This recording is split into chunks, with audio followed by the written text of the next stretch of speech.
வணக்கம் friends, welcome to தக்ஷதாSamayal. இன்னைக்கு வீடியோவில் நம்ம என்ன ரெசிபி பார்க்க போகிறோம்? நாங்கள் ட்ரை ஃப்ரூட்ஸ் மில்க் ஷேக். வாங்க அது எப்படி செய்யறதுன்னு வீடியோக்குள்ளே போய் பார்க்கலாம். ட்ரை ஃப்ரூட்ஸ் மில்க் ஷேக் செய்கிறதுக்கு ஒரு சின்ன பவுல் எடுத்துக்கலாங்க. அதில் 5 பாதாம் உள்ளே போட்டுக்கலாங்க. 4 பேரிச்சம்பழம் நல்லா பொடியாக கட் பண்ணியிருக்கேங்க, அதையும் உள்ளே போட்டுடலாம். 6-7 முந்திரி எடுத்துருக்கேங்க, அதையும் உள்ளே போட்டுடலாம். 1/4 டம்ளர் தண்ணி விட்டு 1 மணி நேரம் இது நல்லா ஊற வச்சுக்கலாங்க. பாருங்க, ட்ரை ஃப்ரூட்ஸ் மில்க் ஷேக் செய்யறதுக்கு ட்ரை ஃப்ரூட்ஸ் எல்லாம் 1 மணி நேரம் ஊறினது போதுங்க. இப்போ இதை நம்ம ஒரு மிக்ஸி ஜாருக்கு மாற்றிக்கலாம். 250 ml சில்லுன்னு ஃப்ரிட்ஜில் வச்ச பாலுங்க, அதையும் உள்ளே ஊற்றிடலாம்.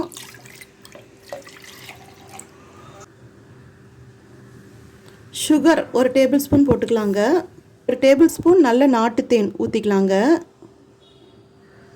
எல்லாம் பிளெண்ட் பண்ணுறதுக்கு முன்னாடி நம்ம 2 ட்ராப்ஸ் வெனிலா ரோஸ் எசன்ஸ் ஊற்றிக்கலாங்க. இது ஜஸ்ட் ஆப்ஷனல் தாங்க, விருப்பப்பட்டவங்க சேர்த்துக்கலாம், இல்லாட்டி பரவாயில்லைங்க.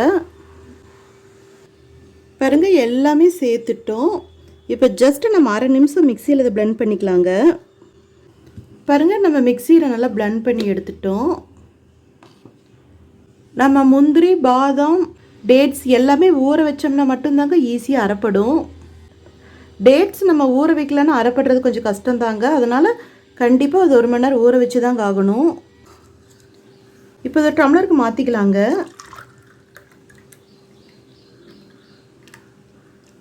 மேலே டெக்கரேஷன்ஸ்க்காக கொஞ்சம் பாதாம் தூவிக்கலாங்க. நம்ம சேனல் பிடிச்சிருந்தா லைக் பண்ணுங்கள், கமெண்ட் பண்ணுங்கள், ஷேர் பண்ணுங்கள், சப்ஸ்கிரைப் பண்ணுங்கள். அப்படியே பக்கத்தில் இருக்கிற பெல் ஐக்கானே மறக்காமல் கிளிக் பண்ணுங்கள். தேங்க்யூ.